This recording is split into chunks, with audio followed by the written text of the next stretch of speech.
Take 1 part Wolverine, 2 parts Spider-Man, half a Deathstroke, a pinch of Snake Eyes, and 200 pounds of violence, gore, and profanity. Mix it with a heavy hand of the 90s to the extreme, and what do you get? Hi, I'm Dan Larson, and these are 10 things you need to know about Deadpool.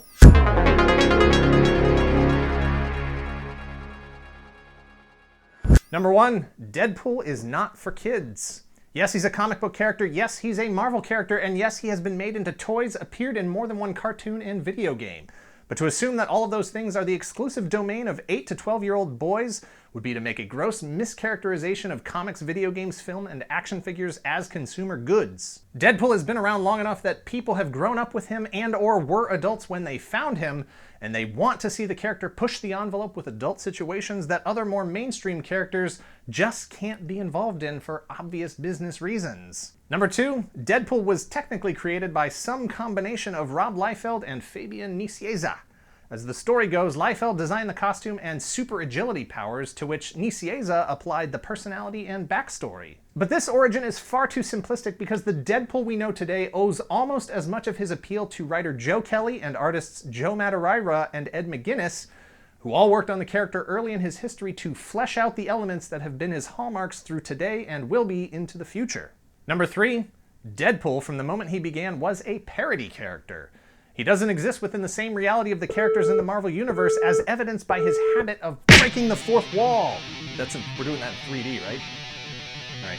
He regularly addresses the viewer directly and is aware and speaks to the fact that he is a character in a story and is even aware of the actual physical object being held by the reader. The other characters chalk it up to his crazy Deadpool way, but like She-Hulk or Howard the Duck before him, it does separate him from their plane of existence, for better and for worse. Number 4, Deadpool's secret identity, Wade Wilson, is a ripoff, homage to DC's Slade Wilson, aka Deathstroke. It's also another example of the convention of comic book characters having alliterative first and last names like Peter Porker, Dr. Doom, and Bat Burdock. Number 5, Deadpool is not for kids. There are things that the writers and artists can do with Deadpool that they cannot do in the context of any other superhero story. For starters, Deadpool is generally employed as either an assassin or a mercenary for hire. He gets paid to kill people. He's not a hero in the traditional sense of Superman, Batman, Captain America, or Iron Man. Not only does he make a living killing people, but he enjoys it. He's an anti-hero. Or do you say anti-hero or anti-hero? Anti-hero. Anti-hero? He's an anti-hero at best in that he is generally in the position to kill bad guys instead of innocent people or good guys. But he's still killing people, sometimes lots of people, and having fun with it. The other heroes are usually forced to accept that they may not like what he does, but that he is very good at it, and it's better to have him on your side than against you. Number 6, Deadpool's first appearance was in New Mutants 98, published in February of 1991. Original cover price was $1 US, but good luck finding it for that price today. Good luck! Secondary market value of a good condition copy of his first appearance will cost you over $200 easy, and it's only going to go up and up and up with the release of the highly anticipated film and talks of a sequel already in the works. Number 7, Deadpool was created as part of the United States government's Weapon X program. Weapon X was designed to modify humans and mutants to give them abilities to act in wartime scenarios or in secret Black Ops missions against other modified humans and mutants. Deadpool actually gets his healing factor from one of the earlier participants in the Weapon X program, Wolverine, whose blood was used in subsequent tests on humans and mutants alike. Wolverine, of course, was the 10th iteration of the government's weapon program. That X is actually not an X, it's a Roman numeral 10. The program originated with Weapon 1, a guy you may also have heard of, Captain America.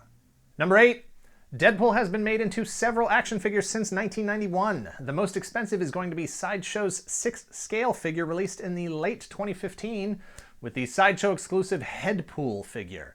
Save your lunch money though, because it's currently tracking in the $300 range, but like the comics, it's only going to go up from there, so probably a good investment if you can spare the cash. If you want a more traditional 6-inch figure, then you're going to have to scrape together a very slightly more conservative $250 to score an unopened Marvel Legends figure released in 2004. But if you think of it as $50 for the X-Force character Dupe, who is packed as an accessory, and $200 for Deadpool, it doesn't seem so bad after all. It's too bad Kenner Toys isn't still around.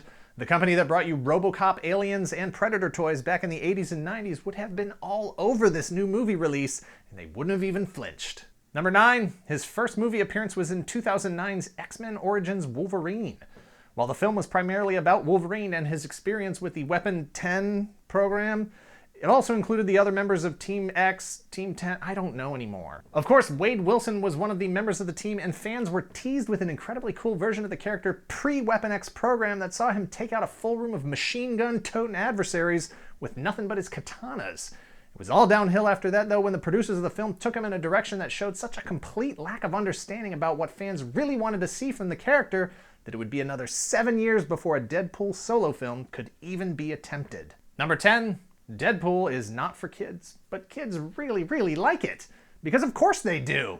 He appeals to kids for the same exact reasons he appeals to adults. Look, there's a certain sense of humor, a sense of randomness and chaos that runs through the stories that Deadpool appears in. He can say things, he can do things, he can act in ways that are free from pretty much any constraints of traditional heroes and villains in comics, or for that matter, the conventions of storytelling at all, not to mention consequence-free since he basically cannot be killed.